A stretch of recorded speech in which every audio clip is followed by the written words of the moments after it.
Hello, everyone. Welcome to Algonquin College's Mental Health Awareness Week event featuring our very own AC alumna, Caroline Marchand, on the topic of resilience in the face of adversity.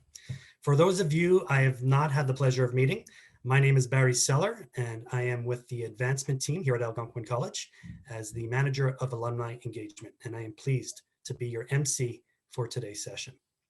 Before we get started, I'm going to share a couple of housekeeping items. If you have a question for Caroline, please open up the Q&A tab along the bottom of your screen and type your question there. At the end of the session, I will read the questions aloud. If you have any technical or event-related questions during the presentation, please type them in the chat and someone from our events team will be able to assist you. I do want to note that Algonquin College's counseling team is tuning in today. And if you are experiencing feelings of stress or worry, we encourage you to connect with counseling during this event.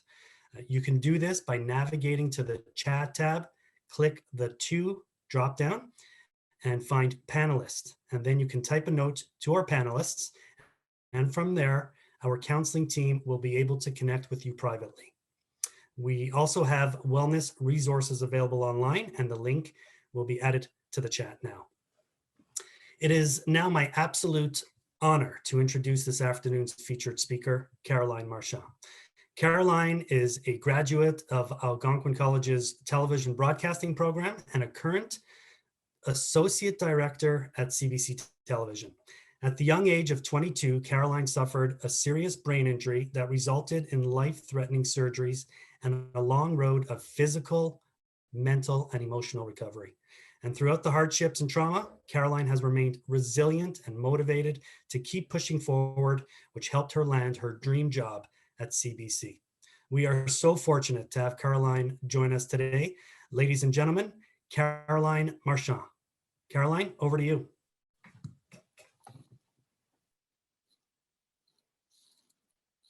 Hello.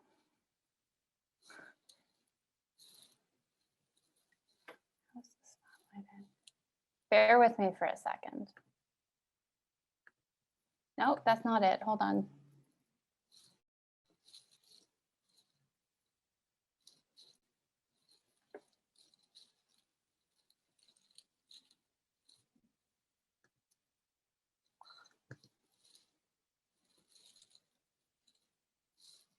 I'm sorry. Hold on. My video stopped working because I turned it off. 1 second.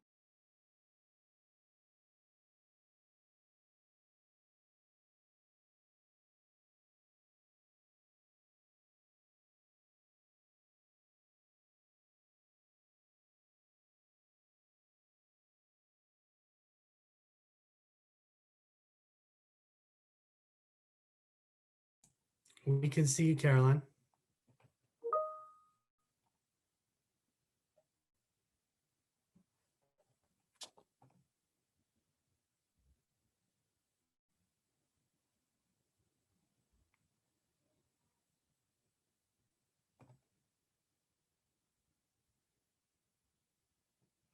We see you. Okay, there it is. Sorry, I never used the Zoom. This is a lot. Oh my gosh. I'm sorry. I can't take out my video because it just doesn't.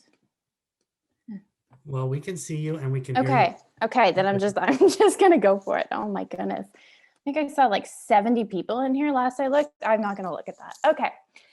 Anyways, hi, I'm Caroline. Thank you for the introduction, Barry. I wanted to do something like this for a really long time, and I haven't really had the opportunity.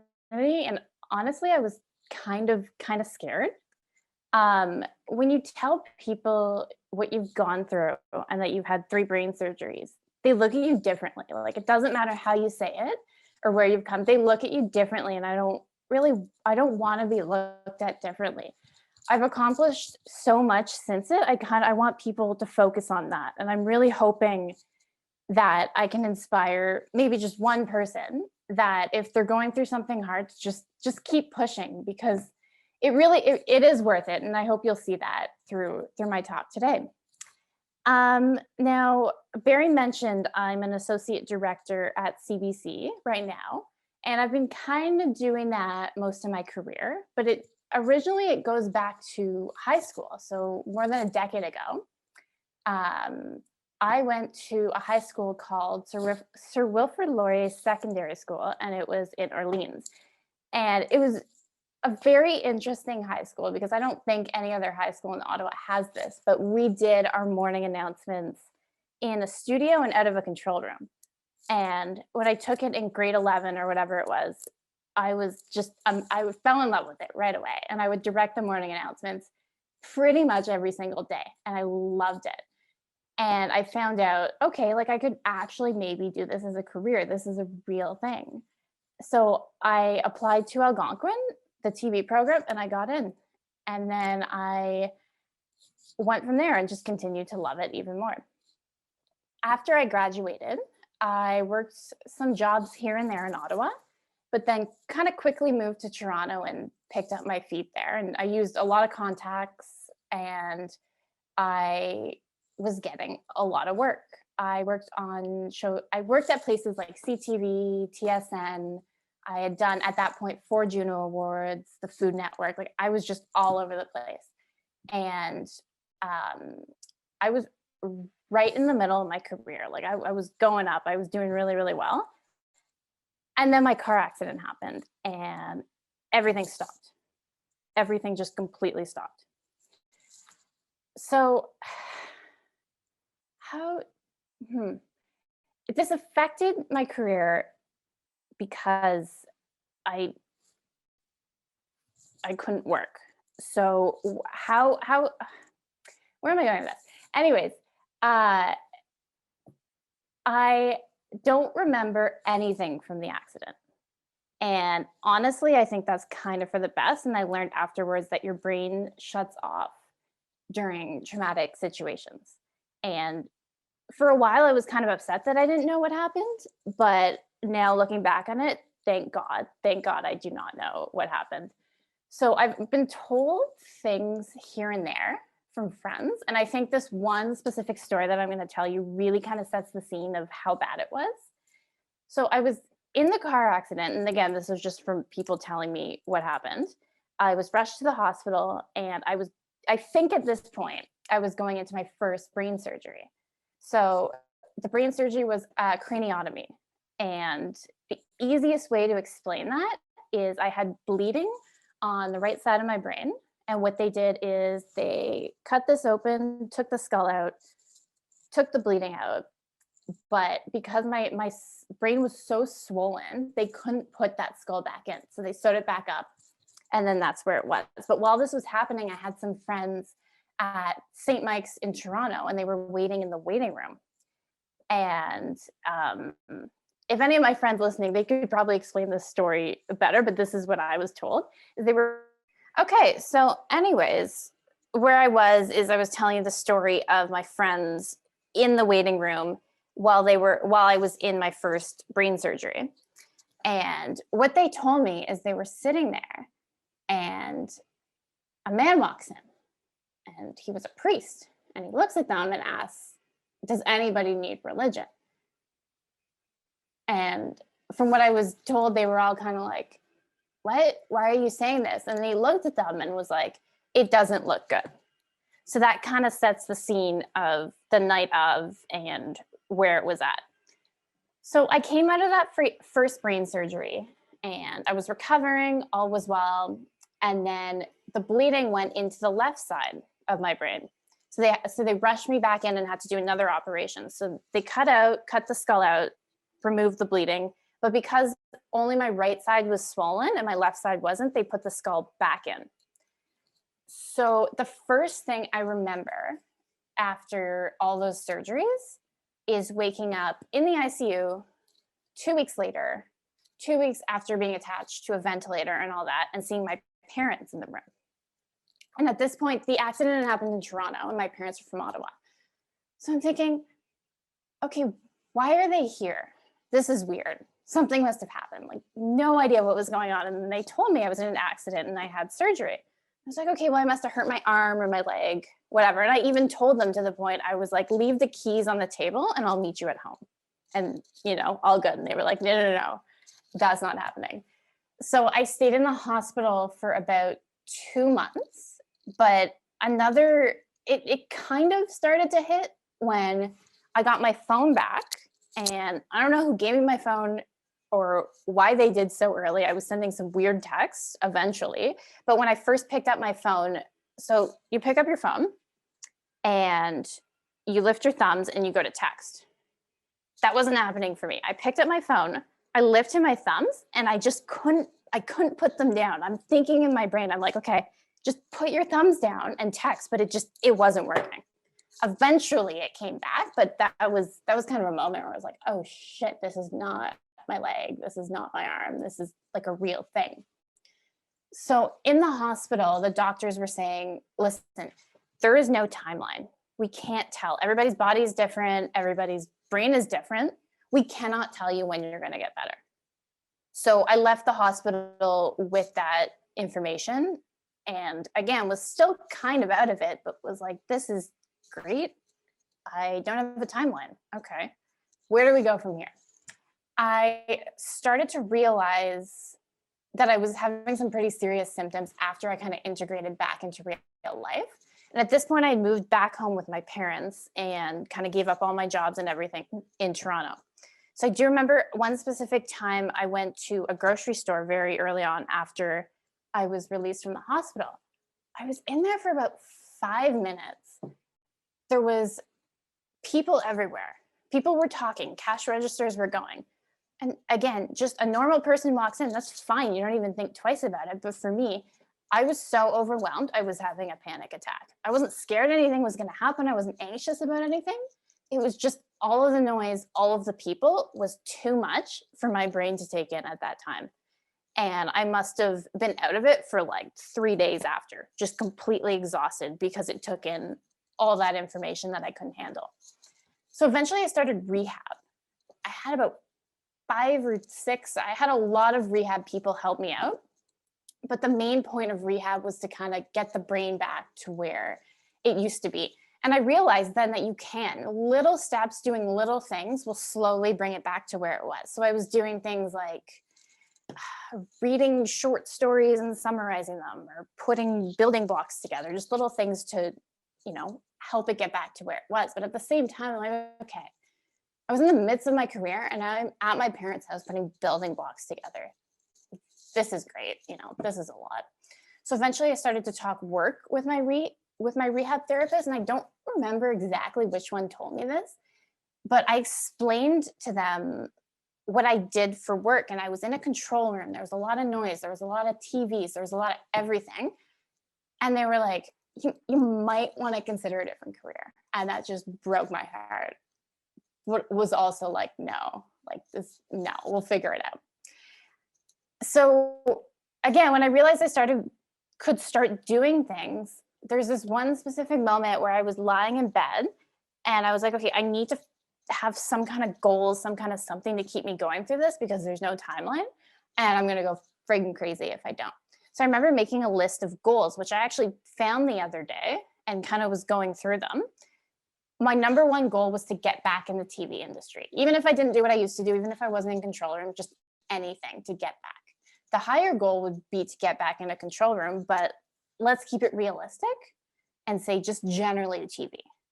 And then with having all this time off, I was kind of thinking about life and just thinking about what I really want. And I realized I wanted to travel. I never wanted to travel before, but a friend gave me a travel book. It was like the world's best places to travel. I remember I would always flip through it, put little sticky notes on the places I wanted to go.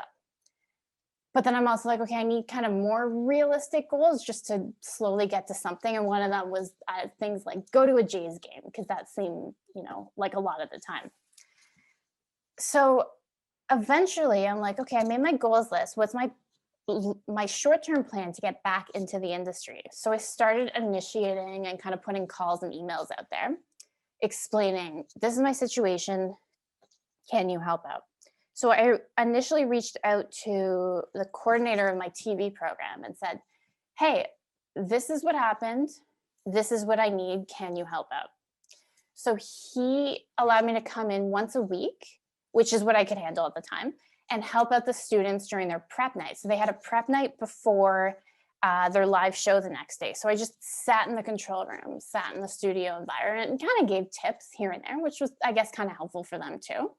But that really helped. And then another thing I did is I reached out at CBC Ottawa to the director who I actually work with now on Power and Politics for the show I also work on now, and said, can I come in and sit in the control room? You know, not a student control room, like a real world. There was like 10 people there, crazy 2-hour show. He said, sure. So I came in and just sat and took that all in, and it was going well. So I'm like, okay, I can do this. Like, things are looking good. But then one of my occupational therapists who helps me get back to work said, listen, I'm going to be real with you. The entire process of you getting better is going to be up and down. You will have ups, but you will also have downs, and you need to expect that. And that sucked to hear at the time. But I'm glad I heard it, because there were a lot of ups and downs. So I think the next down for me was having my third head surgery. So when I had my first, oh my gosh, sorry if this is a crazy timeline, my first brain surgery, I had one on the right side, one on the left side. The right side, the skull was taken out. I had to get that skull put back in. So about 6-8 months after my accident, I had that surgery scheduled to put it back in. And Michelle, I think you have a picture of that. These are like the only pictures I have. But she has a picture of, if she can share her screen. Sorry, I'm not sure if it's shared or not. I can't see anything. Oh, there it is. So that was me after my third surgery to get the skull put back in. And honestly, in that picture at that point, I was like, thank God, because for 8 months prior, I was walking around without a skull in my head and wearing a helmet. So I was just so genuinely happy to have that done with. And then the next one, bear with me if you don't like kind of gory things. Michelle, you can go. So this is what my head looked like after that surgery. So they had staples to hold the skin back together. But this, I'm showing this too, because I feel like it'll kind of give a picture of how, it wasn't even close to how I looked like after the first surgeries, but it's kind of an idea. So I had staples on both sides of the head, completely bald, and I had like a swollen eye, a bunch of other things. So that gives you generally kind of an idea of where that was. So that was my down. After that surgery, I had to kind of start back up on my rehab stuff and not start from square one, but kind of go back a little bit and then start again. And then 2 months after that surgery, I moved to Toronto to work. Wouldn't recommend, probably wouldn't do again so early after, but I don't regret anything. Within a week or two of moving back to Toronto, I must have had about 5 or 6 different job offers, because people were so excited that I was back and ready to work. But I had to explain to most of them, listen, I'm still trying to get back to work. I'm still like, I can't accept these full-time contracts of like 8 days a week, 12 hours. This is just not realistic. But one of them I took and kind of initiated and said, hey, I'm doing rehab. I'm doing 2 days a week. Can you give me a part-time contract with these amount of hours? Because this would work for me. And they said, sure. So that worked out. So I really started building up my rehab with that job. And the best way to describe my rehab schedule is, again, slowly working up. So one of my weeks looked like this. It was Monday work, Tuesday off, Wednesday work, Thursday off, Friday work. And this is kind of how my mental health and my energy went throughout this week. Monday, I wake up, I'm refreshed, I'm feeling good, I go to work, I push it, I get home Monday night, kind of tired, not really thinking too much about it. Sleep, wake up Tuesday, day off. Okay, I'm tired today and I notice it, but I could still do little things here and there, but I'm not going to push it too far because I have to work Wednesday. Wednesday, wake up, kind of feeling like shit, but like can push it enough to get through the day. Wednesday after work, so tired, can't do anything. Sleep. Thursday, exhausted, can't do anything all day. Friday, wake up. So hard to push it, to go all of Friday and finish. And by the weekend, I did nothing. So during these back to work schedules, which went on for quite a while, I wasn't really doing anything. And I would come home after work with just so much anxiety from overworking my brain. Like it was so much. And that was probably one of the hardest things. But I'm so glad I pushed through it, because you keep going and going and going. And then after a few weeks of that schedule, you feel fine. Okay, let's add another day. Back down. Okay, this sucks, this sucks, this sucks. A few weeks later, oh, okay, I did it. Let's add another day, and so on and so on. But right in the middle of this, a big thing for me, I got offered a job on the Juno Awards. So prior to my accident, I had worked 4 different Juno Awards. So that show was like near and dear to my heart. I loved working on it. But the issue with it is it was so crazy. I used to work 7, 8 days straight, 20-hour days. I'm like, I don't know if I can do this anymore. So this Junos would have been my 5th one. So I negotiated with them. I said, let me work 1 day. And they're like, Caroline, you have to understand this is going to be a crazy day. And you know this, you've been on the show. And I said, fine, let me do it. So I worked that 1 day. It was 16, 17 hours. And I was able to go back to work the next week. And I was like, okay, wow, I can do that. I can do that 17-hour day. I don't know how I did it, but I did it. And that really kind of gave me the push to get back to work and to just keep going, because I know I'll get there. I think the hardest thing of all of the recovery was definitely the pushing to get back to work. It took a lot of mental, like, the thing with your mental health is you need to work at it. You can't just say, oh, it's going to be fine, I'm going to be happy all the time, because nobody is. Like, things come up in life, and life sucks. Like, it really does. And you need to continually work at your mental health. And that's what I did. I would have down days, but I knew I would have up. So then I would go back up and still have my up days. I would have down days. I would go back to my list of goals. Okay, like, really focus on that, because you're going to get there. You're going to get there. And then I would go back up. And still to this day, like, it's hard, and especially with COVID going on, like, you really got to work at it. You really got to use your tips and the things that work for you. You can't really give up on it. And so what I've kind of accomplished since then, going back to my goals list, is my smaller ones. Jays games, cool. I went to a bunch of those. I went to Raptors games. That worked out. Traveling. Since the accident, I've been to Portugal, Spain, Netherlands, and France. Hopefully more soon, but again, COVID. And then one of the biggest goals that I've accomplished since the accident, but even that I had a goal since way before the accident, since I was in high school, was to direct a live TV show. And not in 2019, when I was still in Toronto, I became a freelance director on local and news network shows. So not only had I become a director, I had become a director after everything I went through, and on network shows that were across the country. So for me, that was huge. And I just so happy I was able to do that, like, accident or not. I just accomplished a big goal of mine. So I think I'll end this off reverting back to what one of my rehab therapists told me. They said, you might want to consider a different career. Well, I didn't, and I'm here now. So that's it.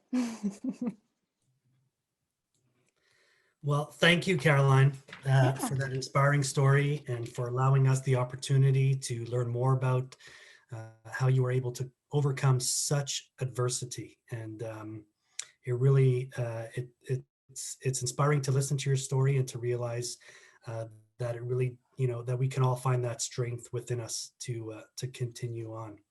Now, as a reminder, if anybody, any participants out there, attendees, attending this event, if you have any questions for Caroline, please open up the Q&A tab along the bottom of your screen, as I'd mentioned earlier. Type your question there. We will try to get to as many questions as possible. But you know what? I love that your talk focused on being resilient. in recovery, and having the right mindset. And I imagine is key to the healing process. So let's stay on that track of positivity and recovery. And if it's okay with you, I want to ask the first question. Mm.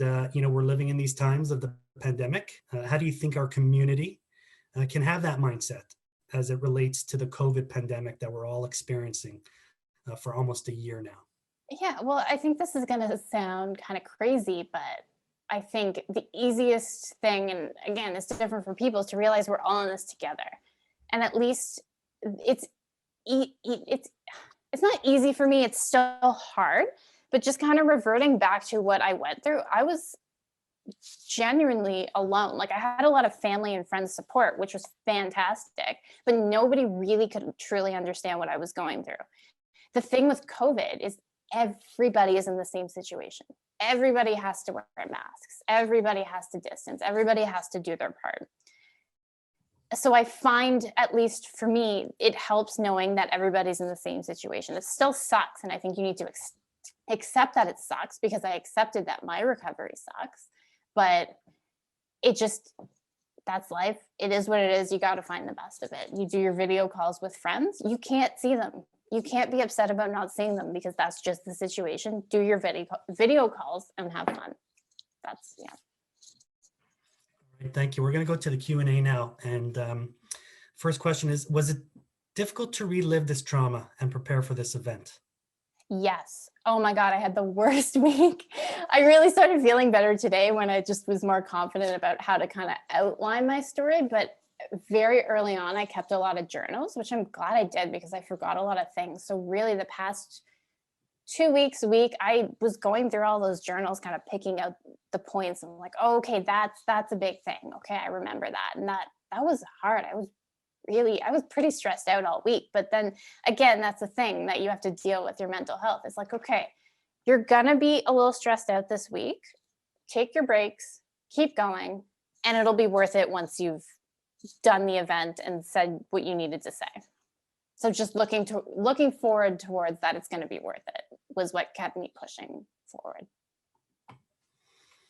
Okay, we'll go to another question that was sent in, and it's coming from the TV broadcasting himself. This is from Daniel. How similar was the college studio experience from working inside a news station? Well, it's different in the sense where I feel like in a news station, it's busier, it's crazier. People do have more experience, so everyone tends to be kind of louder. In the college experience, it seems like a little more quiet, just because people are trying to find their way, trying to kind of, they're learning. I mean, that's why they're there, they're learning. But it is similar where we're putting on a live show, like comparing Algonquin's control room to a live control room, like something I work in today. It's still the same thing. You're still putting on a show. People get frustrated sometimes. Sometimes they'll be yelling. Sometimes they'll be like, "Wait, how are we going to figure this out?" Either way, you're working together and you're putting on a show. So. Now, as manager of alumni engagement, it's part of your story was, it was amazing that how in your time of need and you were looking for something to do, you reached back out to your old program, and they were able to find an opportunity and space for you to return back to the college and help you in your time of need. What has the Algonquin College meant to you during your education, and what has it meant afterwards? And any tips for current Algonquin students on how to continue to build their network? Yeah. Well, I think the biggest thing for me going through college was, it sounds kind of weird, but like making friends with everyone. I don't think people realize like the friends you make in college will be people that you're very likely to work with in the field. So, if you go around college being like, I hate you, I'm going to like start fights with you, you might get jobs later on, but you're going to kill a lot of your contacts. So I found that something to be really helpful. But I think also the college helped me afterwards, because I still keep in touch with my profs, and I've gotten a lot of jobs from keeping in touch with my profs, because they go, okay, Caroline might be good for this job. let's reach out to her, let's, and so on and so on. We have another question here, and it was funny because it's one of the questions that I wrote down for myself as well. What are the strategies or self-care tools that you have learned that help you deal with mental health or any lingering symptoms that you experience? Yeah. Well, again, it's different for everyone. And I'm still like, I've found a lot of things that work, but I'm still finding things to this day. And I think I always will. I find meditation helps a lot, but it's the most frustrating thing to like sit down and actually commit to it. But when I do, I find that it really helps with just general like anxiety, mental health, headaches, and all that. I also found taking breaks, and I know it's hard to take breaks, especially for me, like working in a crazy environment, but I even like a 10-minute walk or just clear your mind, step away for a second. I find that very, very helpful. And actually, one thing I did during my recovery, which I kind of do now, I should implement it more, but I kind of made myself a rule. I'm like, at 9 p.m., turn off all social media and get ready for bed.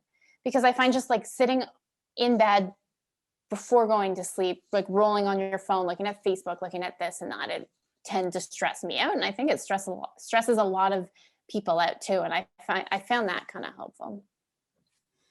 Are these strategies that you've learned through your experience, or were these strategies that you were good at having that discipline prior to? No, fully through my experience. We'll go back to another Q&A that we have. What do you do away from work? Are there any hobbies? What are your tactics that you use to maintain your mental health? Yeah, so a big thing, actually one of the big things I didn't mention that I kind of took from the accident is I got into photography, and I've always been into photography, but I haven't really, like I prioritized work all the time. And taking that step back kind of made me realize, okay, I need to have hobbies. I can't, like I love work and that's fine and I can work hard, but I need to have other things. So a hobby that I love is photography. And I also find it kind of meditative too, because you go out on walks and just see what you can find in different areas and take pictures. So that's a big hobby of mine. Because of COVID, I'm trying to learn stuff here and there, but it's been pretty busy with work and reporting on COVID and stuff, but little things like I set a goal. I want to try and learn to play guitar. I haven't picked it up in a while, but that is one of my goals, and to read more. And I actually, at the beginning of COVID, I started an online book club with my girlfriends. So every month we read a book and then we meet and talk about it. I'm very confident to know that whatever you have on your list of goals, you will attain, or you have attained. It's clear in Yeah. your story, and it's clear in all your answers. So, so much respect for you. You also mentioned there were lots of ups and downs, and with your back to work schedule, how did you fight through the downtimes? How were you able to push through that? I'm I'm very stubborn, and when I like see something or like a goal or something, I have to get there. So a lot of times I just kind of made myself miserable and just kept pushing, because I was like, this will be worth it. This will be worth it. This will be worth it. But like, I also like, I don't say like, make yourself miserable and keep pushing, but there were other things I did. Like I just tried to find like little things, like when I was going back to work schedule, I didn't have much time to do anything else. So I found like little more relaxing things to do, like look forward to, like reading and this and that. So that kind of helped. And how do you keep yourself going when you experience setbacks? Are there any techniques or tips that you can share? On a big one is just realizing how much I've gotten through already, and just like keep going back to that. Like I do, like there are hard times and setbacks now. And I think a big one for me is every time I'll get like a really bad headache, which like knock on wood doesn't happen very often, but sometimes it does. And I mean, there are people who haven't had brain injuries that go through really bad headaches. So I try to relate myself to that, which is helpful. But when I get a really bad headache, my mind automatically goes back to, okay, I'm going to go back to day one. I'm going to have to restart. I'm going to have to go work on my back to work. Like my mind runs like that, but I just kind of have to remind myself, okay, no, I've gotten through all of that. This is a minor setback. I will sleep. I'll feel okay the next day. And then the next day I'll be fine. And you mentioned that the headaches, and now that's obviously a big sign for you when you should take a break. Mhm. Are there any other signs that that come to you that you need, when you should keep pushing forward or when you should take a break? Yeah, just exhaustion. And it's hard to explain. It's not a normal exhaustion. It's just like an exhaustion that I've gotten used to. And I'm really bad at explaining things, but I can just tell.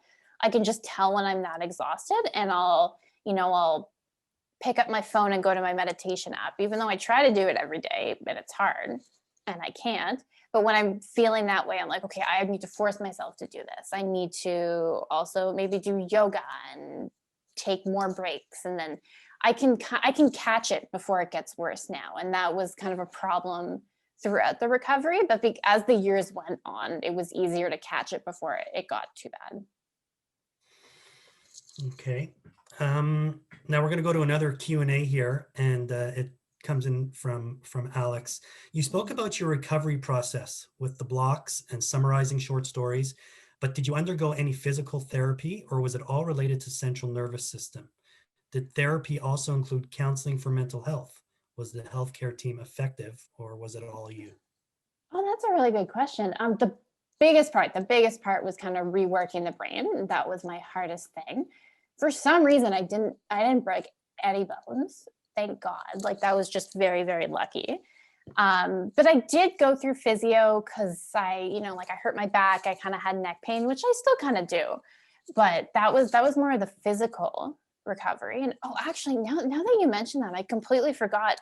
When I was saying I picked up my phone in the hospital and my thumbs weren't working, because my brain swelling was on the right side of my head, it affected the left side of my body.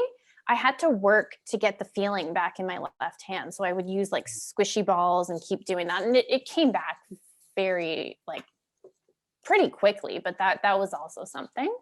Um, and I did see a therapist, like a psychologist, which was very helpful. And when I first started, I was very hesitant because I'm like, this is embarrassing. I don't need this. Like this is weird. Like who sees therapists? But it was honestly like the most helpful thing. And I don't even know why I thought that. And I still to this day will see a therapist. It is very, very like during the recovery, it was almost constant. No, it's, here and there when I need it, but like it's nothing to be embarrassed about. I honestly think everybody should see a therapist at some point in their life. It's one of the most helpful things. Does this experience, does it affect you on a daily basis, or is this something that is this something that you think about every day, or your recovery process is at the point that you just continue your days as you used to? Yeah, well, it's hard to say just continue your days as you used to, because I'm not the same person, and I'm never gonna be the same person. But so there are certain little things that I can't do here and there, but generally, like I can do everything. I live a normal life. I work a job, and it's great. And I don't think about the accident. I really don't. The only time I do is if I'm super, super, super exhausted or I have a headache. But back, like it took years. Like since the start of it, I thought about it every single day, all hours of the day. And then a few years later, I got better, and I would only think about it here and there. And it was only up until maybe like the beginning of last year where I stopped thinking about it every day and just kind of continued life and just was normal. And now you obviously have a lot of support out there, even on this presentation day from the TV broadcasting program. So we do have some questions in regard to that, as far as what is next for you. Do you have any future career goal that you're working towards in TV broadcasting? Yeah. Just it's it's weird to say, but the show I'm working on right now has been a goal for a really, really long time. And I'm so happy to be working on the show with the team. And I'm very clear to them. So I'm the associate director on the show, but I was always very clear with the whole team. Like, my goal is to direct, and I want to be able to backfill those positions. So we have a switcher director and a director, and I would love to be able to do those someday. But then it's funny because all these other opportunities are coming out that I didn't even realize that I liked. So a few weeks ago, they approached me saying, "Can you fill in as lineup producer?" And I'm way more of a technical person, but I've been training and doing a bit of that, and I really enjoy doing that too. So I think the goals are always changing, but the main one is always to direct or something along the lines of that. And what are some of the tips or suggestions you would give to students about to graduate TV broadcasting program? Oh my goodness. No Ju- pressure. yeah, oh God. Network. Like, the first thing that comes to mind is network. If you don't reach out, if you don't talk to people, if you don't connect, you're straight up, you're not going to get jobs. Like, I'll just straight up say that. Like, you need to network. And another big thing is have passion. Like, if you don't have passion for this industry, you're going to struggle. Like, you got to have that passion and drive. So you work on a news program, but what what sort of books do you read? What sort of books do you read? Podcasts do you listen to? And what kind of movies and TV shows? Um, it's so I started working on Power and Politics at the beginning of 2020. And before then I'd watch shows like The Bachelorette and just read little dumb books and stuff like that, which I guess they're not dumb, they're fun. But ever since I kind of was in the environment of politics, like this, or in 2020 and a bit of this past year, I've read like 3 different books about Donald Trump, just like and like the politics around it and everything. So that was a lot, and I'm done reading books about him. But so I've been reading a lot of political books to just kind of help out with the knowledge with work and stuff like that. But then more on my book club is just focused on fiction and just different stories and stuff like that, which I enjoy. I don't watch a lot of reality shows now, which it's been a while, but I've been very busy. But I do enjoy just anything new that comes up on Netflix or something, along the lines of those. Some shows where you got to think a little more. I've been enjoying. Well, I'm going to check the Q&A, see if there's any other questions that we can get to. Do you have any, final words that you want to share with the audience? Not really. I feel like I've said all I needed to say. I mean, if there's another question, there's another question, but I think that's it. Well, I want to thank you on behalf of Algonquin College and everybody in attendance. I want to thank you for sharing your story, and your strength, and we all have challenges to overcome, and we'll most likely continue to have challenges because that's life, right? Reality is that that is what life is all about. And it's all about how we deal with adversities that can make the difference, right? It just takes the right mindset and the support of family and community to help us overcome. And anyone can do anything. You just need to stay resilient, right? And seek out the support that you need, seek out the help that you need. So on behalf of the entire Algonquin College community, I want to thank you, Caroline. I want to thank our students and employees and AC alumni for listening and learning and joining the conversation today. I hope that we can all continue to connect, that we can speak about mental health and share self-care strategies with one another. I would also like to note that Algonquin College has a fantastic counseling services team, and they are available to provide confidential support for mental health, academic, and career concerns. Algonquin College's counseling website will be added to the chat now. So please stay connected. And with you, Caroline, as well, please stay connected with us here at Algonquin. We'd love to, we anticipate to see you back, and we anticipate to learn about your successes, as you continue your career. But it's been an extreme honor to get to know you and your story. And thank you for being so open and honest with our crowd today. Thank you for having me. This has been great. So thank you again, everyone. We hope you enjoy the rest of your Friday and have a wonderful weekend, and take care.